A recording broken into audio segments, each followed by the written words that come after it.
ഈ കർമ്മ എന്നൊക്കെ പറയുന്നുണ്ടെന്നേ എനിക്കിപ്പോൾ ഈ മത്തി കാണുമ്പോൾ ഓർമ്മ വരുന്നത്, പണ്ടൊക്കെ നമ്മൾ നിസ്സാരമായിട്ട് കരുതിരുന്ന മത്തിക്ക് ഇപ്പം എന്നതാ വില. അപ്പം മത്തി ഇത്ര പവർ നിൽക്കുമ്പോൾ ഒരു മത്തിക്കറി ഉണ്ടാക്കിയില്ലെങ്കിൽ എന്നാ സുഖം.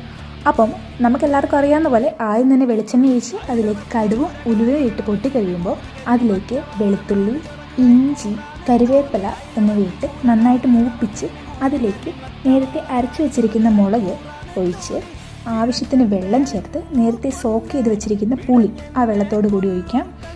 അതിലേക്ക് നമുക്ക് ആവശ്യത്തിന് വേണ്ട തക്കാളിപ്പഴം, അത് ഓപ്ഷണലാണ്, നിങ്ങൾക്ക് ഇഷ്ടമുണ്ടെങ്കിൽ അതും കൂടി ഇട്ട് ഒന്ന് ഇളക്കി ചെറുതായിട്ട് തിളച്ച് വന്ന് കഴിയുമ്പോഴത്തേക്കും നമ്മൾ കട്ട് ചെയ്ത് സൂക്ഷിച്ച് വെച്ചിരിക്കുന്ന നമ്മുടെ മത്തി അഥവാ മത്തി സാർ, ബഹുമാനം എത്ര കൂടിയാലും കുഴപ്പമില്ല, കാരണം അത്രയ്ക്ക് വിരിഞ്ഞാണ് പുള്ളിയുടെ ഇപ്പോഴത്തെ നിൽപ്പ്.